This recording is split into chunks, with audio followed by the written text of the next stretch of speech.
Buenas tardes, jóvenes. Vamos a comenzar entonces. Habíamos quedado con el título de la fórmula de Brett. Vamos a ver esta fórmula, cómo se deduce y en qué queda. Aquí tenemos una barra y en el interior dibujamos otra curva que la llamamos C1, que la vamos a circular en el sentido de Y para Z, y va a tener una normal en cada punto de esa curva dirigida hacia afuera de la área encerrada por la curva, que va a ser N. Ese sentido hacia afuera del área encerrado por la curva, es el sentido positivo para la N, para la dirección N, ¿no? Segundo.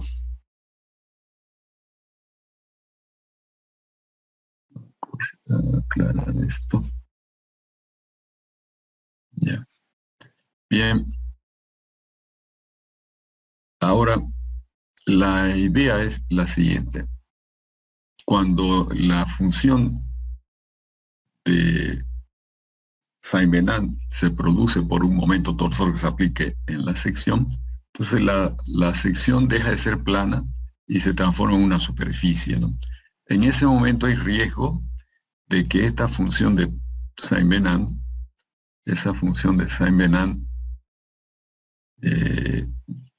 pierda continuidad y entonces se rompa la sección, ¿no? Y eso es lo que uno tiene que garantizar que no va a suceder. La función phi tiene que estar bien definida en cada uno de los puntos, sin saltos, sin continuidades. Entonces la manera de garantizar eso es dar un recorrido a esta curva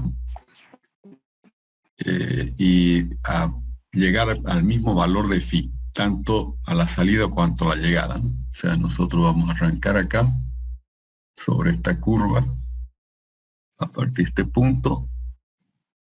Vamos a comenzar a dar la vuelta. O sea, aquí al inicio va a haber un phi más. En este punto del dominio va a haber una función que va a ser un valor de la función de Saint-Venant que llamaremos de phi más. Y cuando retornemos, vamos a llegar por atrás acá de ese punto y tendríamos que encontrar acá un valor de phi que vamos a llamar phi menos. Resulta que para la continuidad de la curva esa sobre la superficie de Saint-Venant tiene que ser phi menos igual a phi más, igual al valor de phi en ese punto, ¿no? Ahí, si yo garantizo eso, entonces no hay discontinuidad, porque además estoy tomando una curva cualquiera aquí, arbitraria, ¿no? Bien, entonces la idea es que el incremento que pueda sufrir la función de Saint-Venant, que lo aproximamos con el diferencial de esa función, integrado a lo largo de toda la curva, me dé cero para que phi menos y phi más coincidan en valor. Entonces esa es la condición de compatibilidad. De modo que la función de Brett a la que vamos a llegar es una ecuación de compatibilidad. Lo que quiere garantizar esta fórmula es la continuidad de la sección, la compatibilidad de la sección, entonces. Bien, ahora vamos a desarrollar el diferencial de la función de Saint-Venant. Eso es derivada de la función respecto a y por dy de s, más la derivada de la función respecto a z por dz de s. Estamos tomando el diferencial respecto de la curva en el de C1, ¿no? Donde ahí vamos a tener nuestra coordenada de S, longitud de arco. Bien. Entonces aquí sería la derivada de la función de Saint-Venant, pero respecto a y, simplemente más la derivada de la función de Saint-Venant respecto a z por dz, ¿no? Pero multiplicando por ds y dividiendo por ds ya tengo esta expresión. Veamos ahora. Entonces, vamos a quitar esto. Por otra parte, yo sé que la derivada de la función de Pran respecto a y va a ser igual a tau x y sobre g θ' más z, ¿no? derivando respecto a y, quedaría esta expresión para la función de Alaveo de Saint-Venant, tau xy sobre θ' más z. Y la derivada de la función de Saint-Venant respecto a z queda tau xz sobre gθ' menos y. Eso lo pueden verificar ustedes con las expresiones que teníamos para la función de Saint-Venant en la formulación de Saint-Venant. Luego, introduciendo estas derivadas de phi respecto a y de phi respecto a z en nuestra ecuación de compatibilidad acá, sustituyendo esta parte y esta otra parte, vamos a tener acá la integral a través de la curva C1 de tau xy sobre gθ' más z por dy sobre ds, más tau xz sobre gθ' menos y por dz sobre ds, todo multiplicado por ds. Y eso tiene que ser 0, nuestra ecuación de compatibilidad, ¿no? Ahora puedo sacar denominador común en cada paréntesis gθ', y como es constante, ese denominador común saldría fuera y pasaría a multiplicar a 0 y desaparece, ¿no? Entonces va a quedar tau xy más gθ' z por dy ds más tau xz menos gθ' por y por dz ds igual a 0. Bien, ahora vamos a organizar esta expresión juntando los términos tau xy y tau xz. Tau xy está multiplicado por dy ds y tau xz está multiplicado por dz ds. Entonces escribo eso, tau xy por dy ds más tau xz por dz ds y más los términos que tienen gθ', donde factorizo gθ'. Gθ' que multiplica a dy ds menos por z, perdón, y menos y por dz ds. Llegamos a esa expresión y entonces tenemos tau xy por la integral, ¿no? A través de C1 de tau xy por dy ds más tau xz por dz ds por ds igual a esto de acá, lo paso al otro lado, pasa con signo negativo, desdoblé la integral, ¿no? en esta suma, y la integral con gθ' pasa al otro lado, queda menos la integral en la curva C1 de gθ' por dy ds por z menos y por dz ds. Bien, ahora vamos a ver qué cosa es dy sobre ds y dz sobre ds. Para eso tomamos nuestro arco de la curva C1, que está siendo recorrido en este sentido. Es el sentido recorrido de esa curva. Y entonces vemos que siendo n la dirección perpendicular al arco de ese,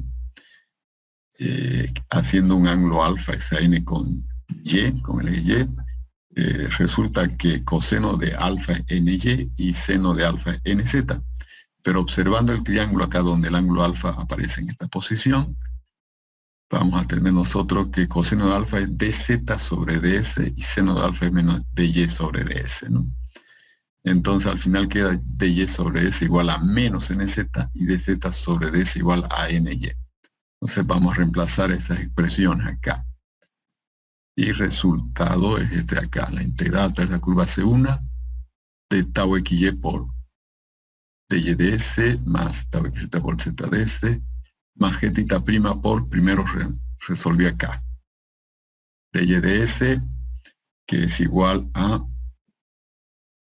nz, y dz ds, aquí sería gθ' por dy ds por z, y dy ds es menos nz, ¿no? Entonces quedaría dy ds menos nz, quedaría negativo acá, y acá es y por dz ds, y dz ds es ny, queda y por n, este negativo permanece por dz ds, que es ny. Entonces aquí se factorizó el signo menos en este término, quedaban los dos negativos, se factorizó el signo menos acá, y el menos que teníamos por delante lo aplicamos, entonces menos con menos queda todo positivo. Bien, continuando entonces, tenemos acá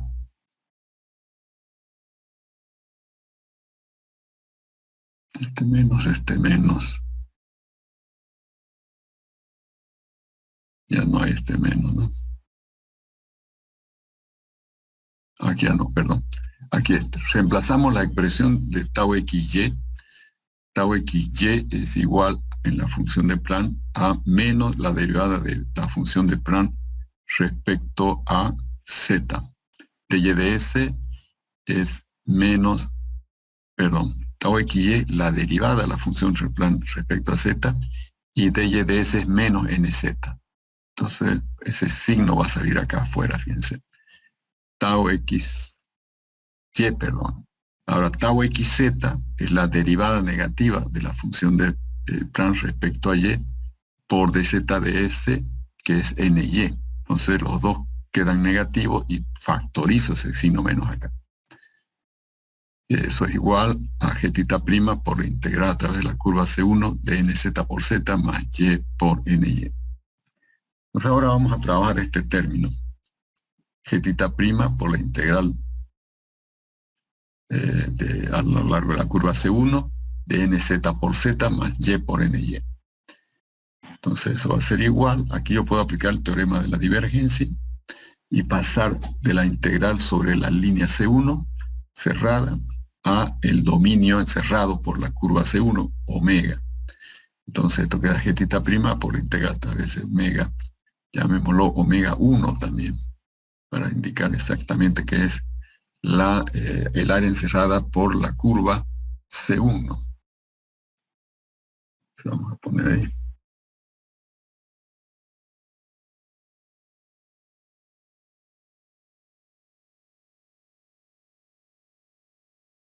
Aquí ponemos sub 1.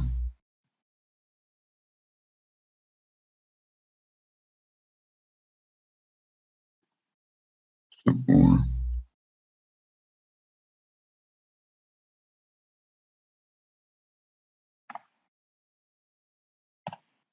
Bien. Y queda, yo cambio por el teorema de la divergencia, nz por la derivada respecto a z de z, ¿no? Y cambio ny por la derivada respecto a y de ny, de y, perdón. Entonces aquí queda 1 más 1, va a quedar 2, ¿no? Esto va a quedar igual a 2 g' por área cerrada por la curva C1, ¿no? Vamos a hacer lo siguiente, voy a bajar esto aquí abajo. Esto es lo que queda.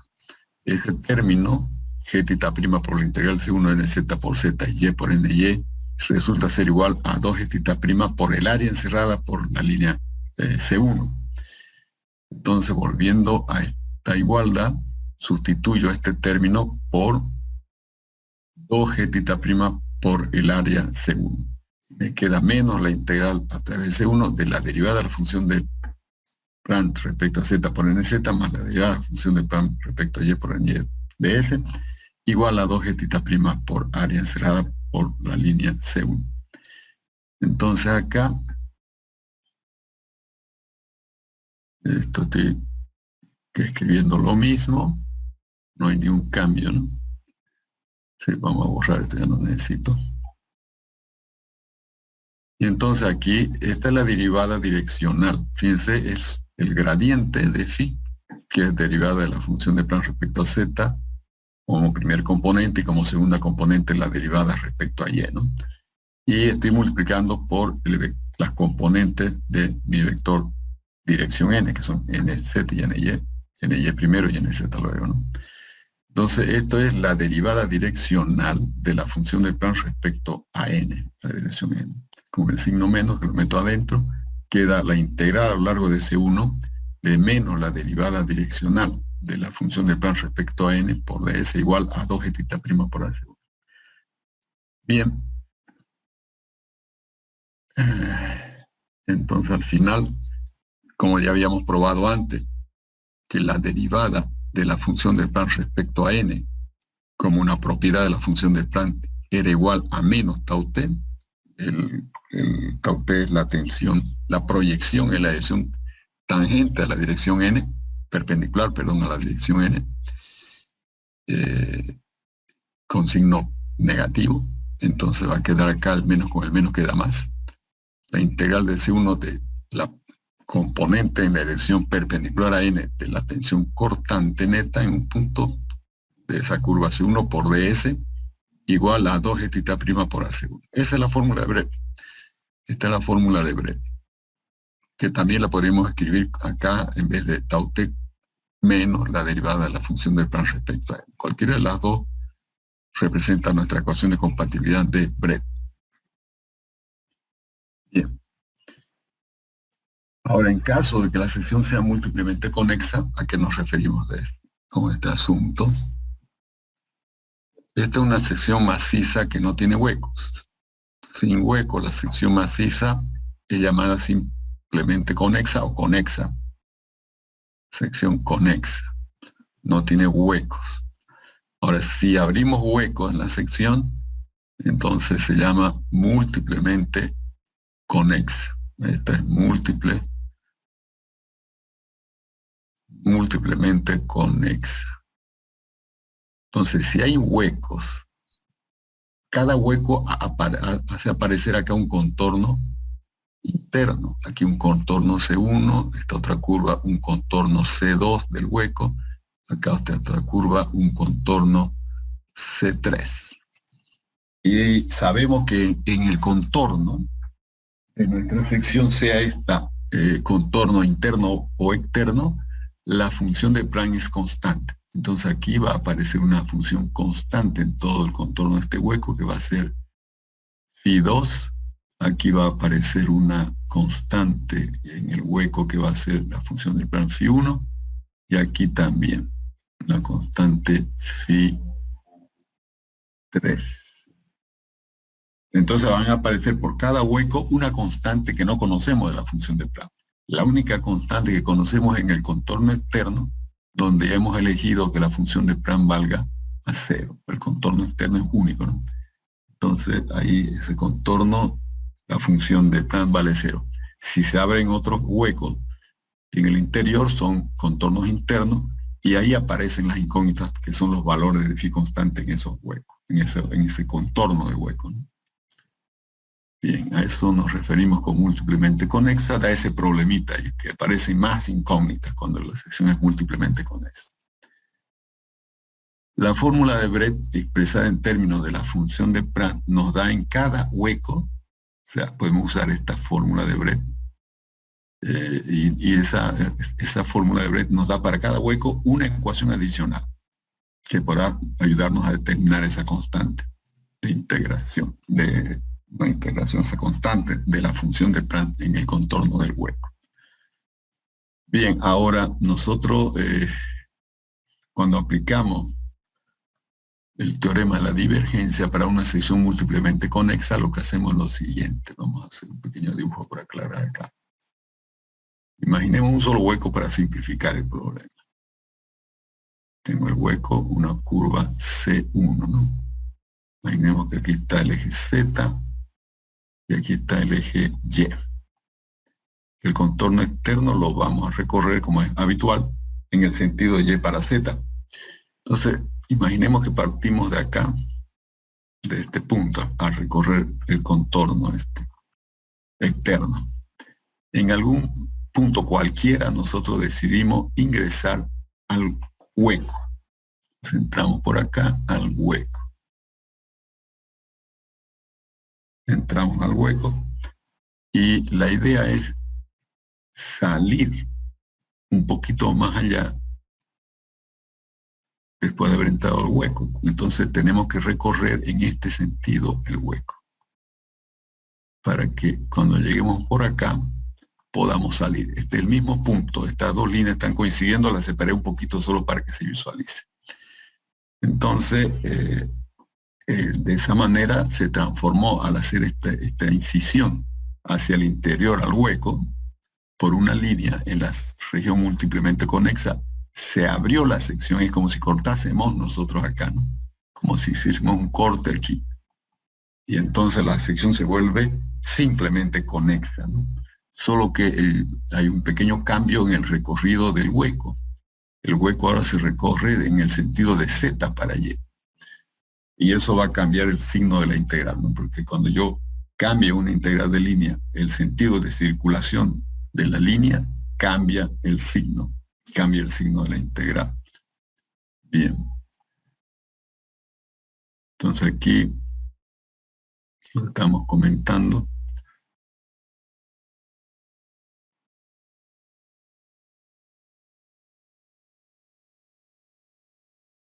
Aquí está, pero el contorno del hueco es recorrido en sentido horario, es decir, de Z para Y, lo que da el área negativa, se cambió el signo. Entonces, multiplicando por menos los dos términos, ya podemos escribirlo como positivo esto. Es decir, sentido horario, voy a decir acá, en sentido de Z para Y, para ser más genérico. El Z para el eje. Bien. Y ahí está, ¿no? Esa sería la condición de compatibilidad que plantea Pran en un hueco, que nos va a ayudar a determinar el valor, va a ser una ecuación adicional para determinar el valor de la función de Pran en ese contorno del hueco C1. Bien, ahora vamos a ver cómo calculamos la inercia torsión, primero pensando en una sección maciza sin hueco, una sección simplemente conexa. Entonces el torsor sabemos que es las tensiones multiplicadas por los brazos de palanca y por el área, ¿no? Entonces tau xz por y menos tau xy por z. Reemplazamos las expresiones de tau xz es menos la derivada de la función de Pran respecto a y está multiplicado por y tenemos menos tau xy, que es la derivada de la función de Pran respecto a z, y está multiplicado por z. Ahora, este menos lo factorizo acá, e incluyo además y dentro de la derivada con la función de Pran, y aquí también z lo incluyo dentro de la derivada con la función de Pran. Entonces, y aquí al hacer eso he añadido un término. Como esto es negativo, debo quitarlo sumando el término que añadí. Entonces, el término que añadí es el que toma la función de Pran constante y se deriva y respecto a y en el primer término y z respecto a z en el segundo término, ¿no? Entonces va a quedar la integral en el área de la sección de la función de Pran por derivada de y respecto a y más derivada de z respecto a z. Entonces 1 más 1, 2.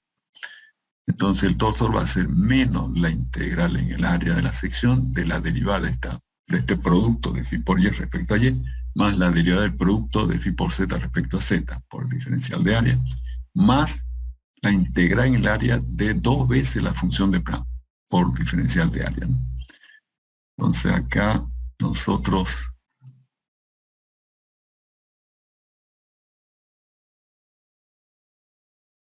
aplicando al primer término el teorema de la divergencia, a este término de aquí, pasaré del dominio de la sección que hemos llamado A acá, a el contorno de la sección que es el contorno externo, ¿no? Bueno, en realidad aquí ya estamos asumiendo que va a haber huecos. Yo pensé que estaba, no me acordaba, sí, esta deducción ya es para inercia torsión considerando la aparición de huecos. Y la aparición de huecos va a aparecer cuando aplique el teorema de divergencia aquí, en esta integral. Fíjense, esta integral pasa al contorno. El contorno está constituido por el C sub 0, contorno externo, el C1 de un hueco, el C2 de otro hueco interno, y así sucesivamente, ¿no? Hasta terminar con todos los huecos que tengamos. Y más finalmente, el término de la integral en el área nomás de la sección de 2 veces la función del Pran por dy de z. Bien, entonces aquí este término lo estamos desarrollando. Cuando integramos en el contorno externo donde phi vale 0, ese término desaparece entonces. Este aquí es phi. Phi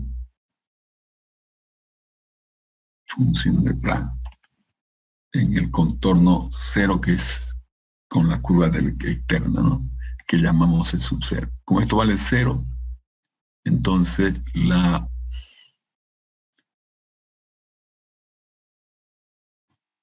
función de Pran anula este término y nos quedan los otros, ¿no?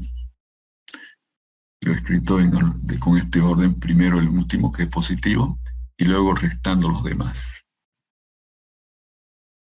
Ahora, como los contornos internos son recorridos en el sentido, otra vez en el sentido de Z para Y, Z para Y, resulta que cambian de signo las integrales, ¿no?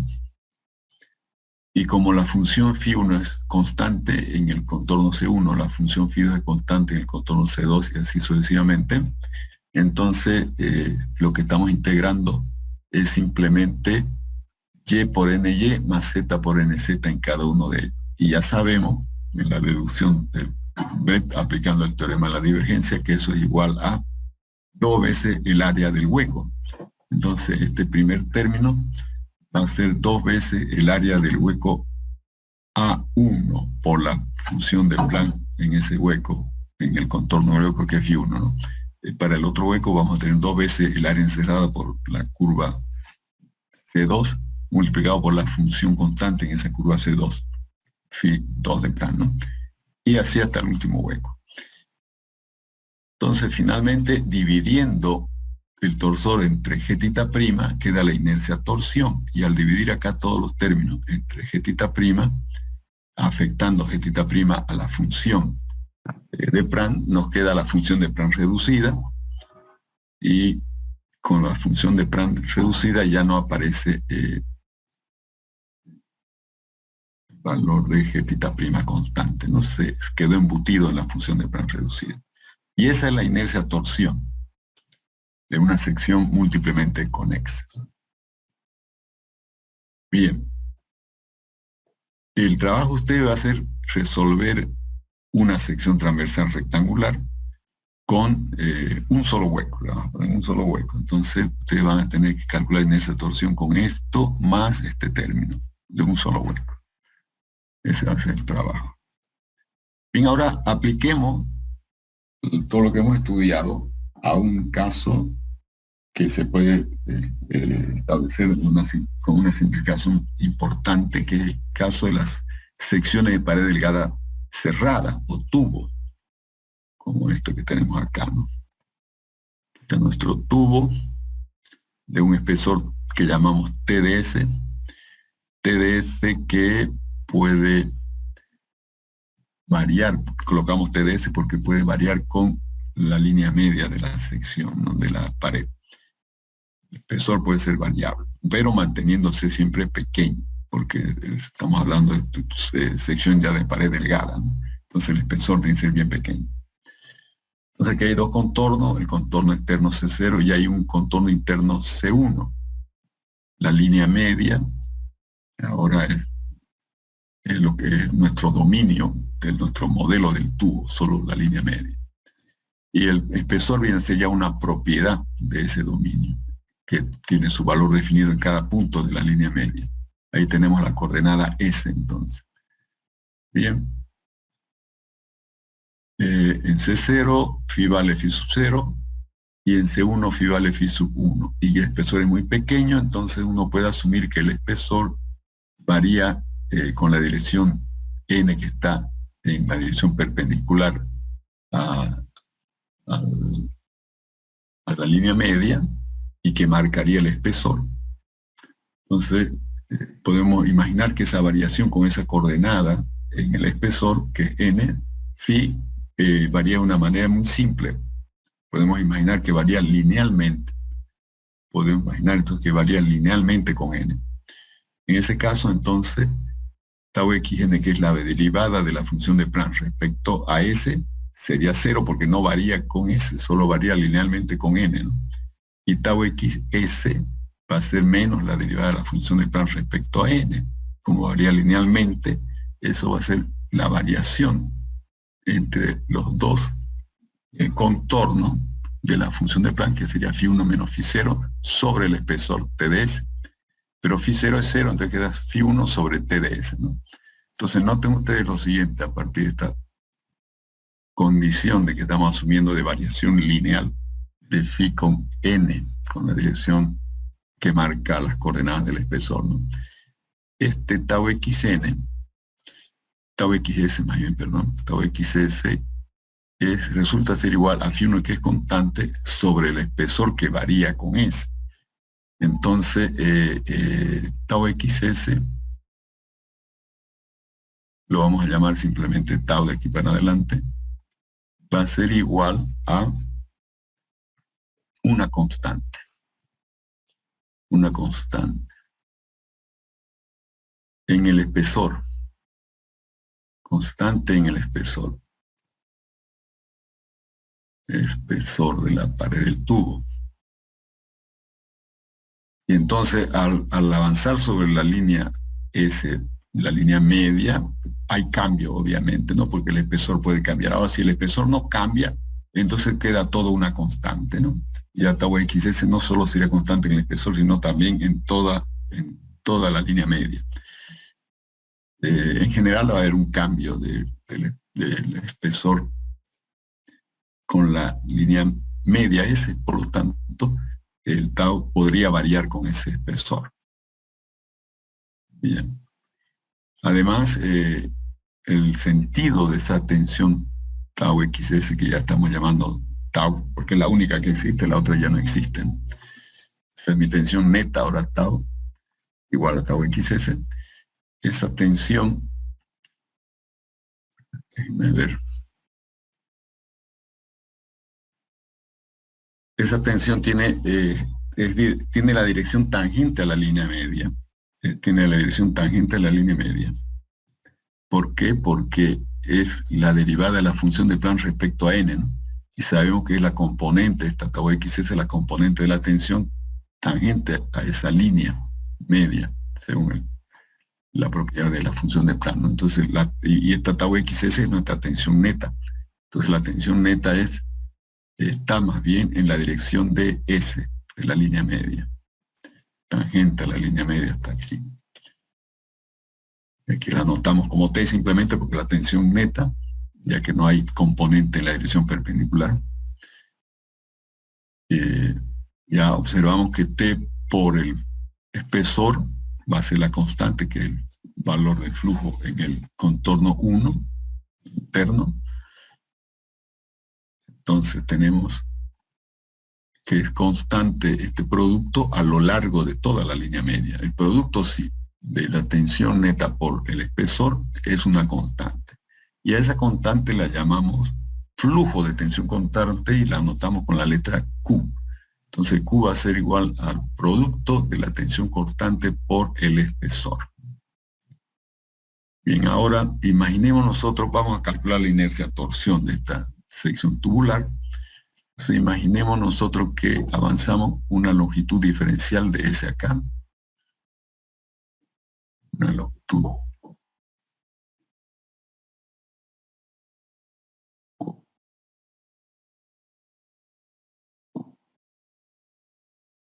de S acá. Entonces, la fuerza que se genera va a ser el flujo Q por la longitud de S que hemos avanzado acá, ¿no? Esta es la resultante de fuerza en la longitud de S. Fíjense, al ser el flujo,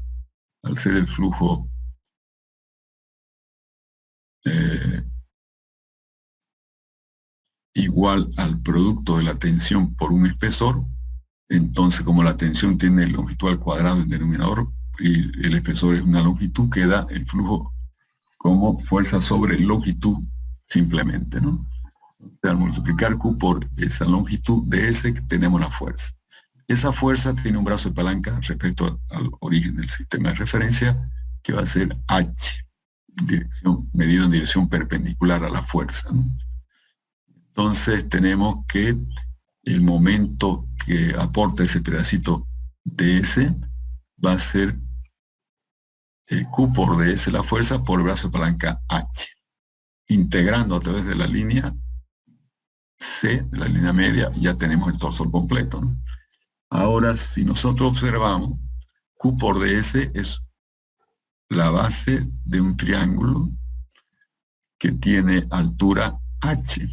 Entonces, si yo divido entre 2 y multiplico por 2, aquí adentro me queda el área del triángulo este azul. Entonces la integral va a ser la integral del área del triángulo multiplicado por 2 veces el flujo Q, ¿no? Ahora, integrar estos triángulos significa ir avanzando en ese, van apareciendo más triángulos, más triángulos, más triángulos. Y cuando vemos la vuelta completa, hemos encontrado el área encerrada por la línea media. El área encerrada por la línea media. Entonces, esta integral es el área encerrada por la línea media. Entonces, dividiendo entre el torsor entre G' nos da la inercia torsión, y eso es igual entonces a 2Q por AC sobre G', ¿no? Ahora, la fórmula de Brett, la integral a través de la curva de la línea media ahora de tau por ds, es igual a 2G' por el área sub C, ¿no? Que es cerrada por esta línea media. No se altera esta fórmula de Brett si yo divido dentro de la integral por el espesor TDS y multiplico dentro de la misma integral por TDS.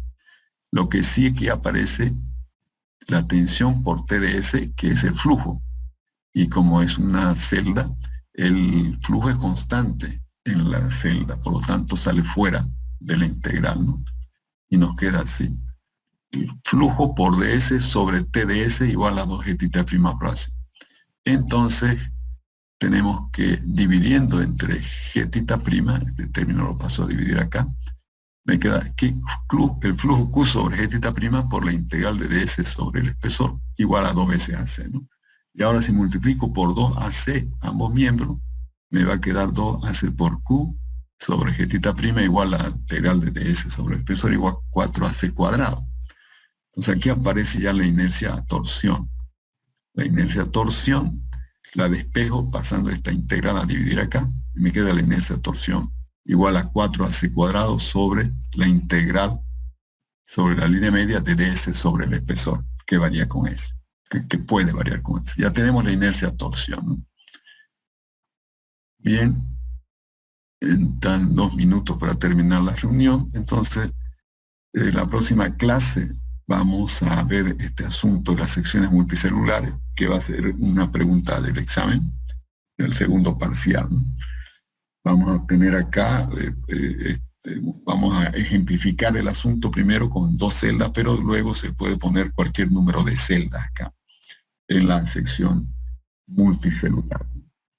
Entonces el asunto es que en cada celda se produce un flujo, Q1 en una celda 1, Q2 en una celda 2, ¿no? Y bueno, son 2 incógnitas.